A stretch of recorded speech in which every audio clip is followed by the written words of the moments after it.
Bonjour et bienvenue au premier podcast de Libère-toi.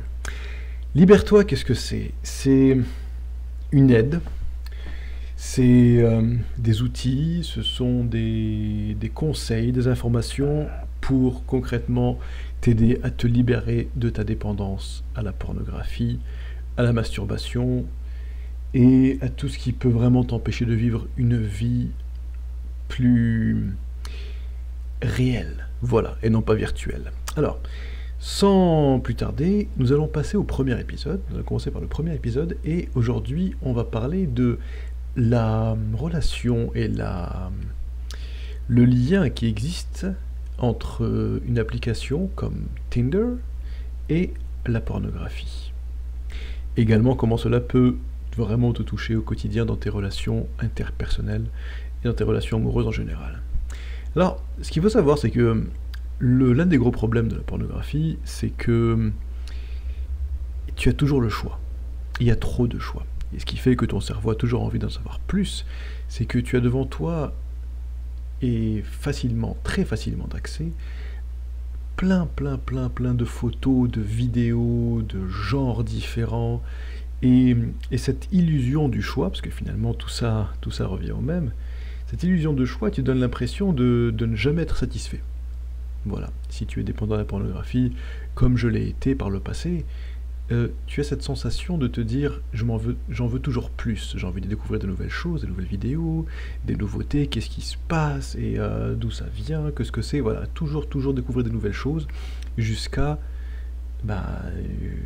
jusqu'à ne plus arrêter en fait, voilà, parce que c'est vraiment quelque chose qui ne se terminera jamais si ça continue comme ça, il faut faire vraiment très attention à ça. Donc, quel est le parallèle avec Tinder? Tinder, si tu as essayé cette application, en fait, c'est donc une application pour téléphone intelligent, pour smartphone, qui te permet de rencontrer des gens, des filles ou garçons, autour de toi. Ok, donc dans un rayon de quelques kilomètres jusqu'à 100 et quelques, je pense. Et évidemment, tu peux trouver des gens très intéressants, tu peux faire des rencontres, tu peux selon tes objectifs, mais tu peux également avoir une relation. Tu peux trouver des gens très bien et avoir une relation avec une personne.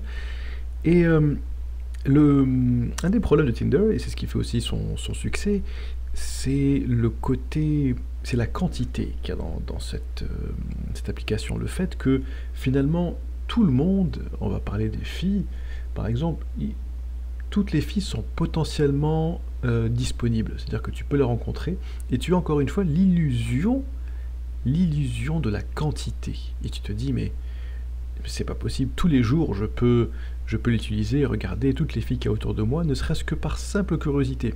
Et ça, rien que le fait d'avoir cette curiosité, le fait de te dire, de toute façon, à tout moment, je peux chercher, prendre mon téléphone, lancer l'application et voir juste comme ça, par simple curiosité, quelles sont les nouvelles filles qu'il y a dans ma région, autour de moi, et bien rien que ça va te donner cette envie de choix. Et j'en parle parce que je l'ai expérimenté, et j'ai vite fait le parallèle avec la pornographie en l'occurrence. J'aurais pu faire le parallèle avec, je sais pas moi, par exemple, si tu vas dans un fast-food, ou si tu vas dans une épicerie, ou si tu vas acheter n'importe quoi finalement. Le fait d'avoir trop de choix, tu as envie de tout avoir.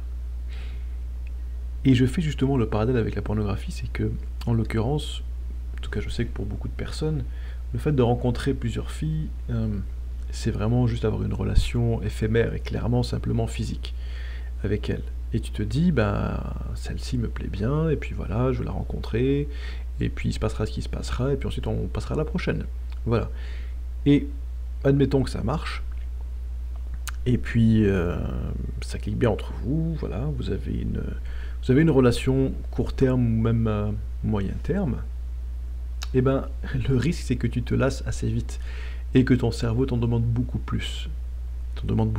Et ça, c'est le même mécanisme que tu vas avoir devant une chaîne, devant un poste de télévision, à vouloir changer de chaîne, dans une épicerie où tu as envie d'acheter plein de choses, devant des produits électroniques selon ce que tu aimes, devant des livres aussi, pourquoi pas, tu peux commencer plusieurs, devant des documentaires, devant des vidéos, et petit à petit, on revient donc finalement à ça. Et là, comme il s'agit d'avoir une relation clairement physique, in fine, avec cette personne, avec cette fille en l'occurrence, et ben le risque, c'est que quand tu es dans une relation, tu peux te lasser assez vite, parce que ton cerveau va te dire, ouais, mais ok, c'est bien, tout se passe bien, mais j'ai envie de nouveauté. J'ai envie de nouveauté parce que je suis habitué à la nouveauté. Et parce que j'ai envie de voir de nouvelles choses et c'est plus fort que moi. Tu te dis, ouais, j'ai vraiment envie de voir ce qui se passe ailleurs, juste comme ça, par curiosité. Tu sais, comme quand tu regardes un programme à la télé et tu te dis, ben, je vais changer de chaîne. Et juste par curiosité, voilà, rien que ça. Et bien rien que ça, déjà, ça peut poser un problème. Donc, c'est vraiment ce qui fait d'un côté la force de Tinder. Si tu arrives à contrôler ce que tu veux, réellement dans la vie, c'est bien. Mais si tu as des tendances à la dépendance, notamment à la pornographie en général, quand on est dépendant à la pornographie, on est aussi dépendant à d'autres choses. Donc c'est plutôt à l'état général. Donc il faut vraiment faire attention à ça. Mais si tu penses avoir ce genre de dépendance, eh bien, je te conseillerais de vraiment te faire très attention. Peut-être pas t'éloigner tout de suite, mais faire attention, être conscient, tout ça, de ce que tu peux développer comme dépendance avec Tinder. Ok? Ou avec toute autre application de ce genre. Bien évidemment, c'est sûr que c'est mieux de rencontrer des filles dans la vraie vie, mais si tu es dans une relation qui te plaît bien, il faut vraiment faire une chose à la fois. Vraiment une chose à la fois. Ça peut paraître anodin, hein, c'est une conséquence indirecte, mais le parallèle est là. Voilà.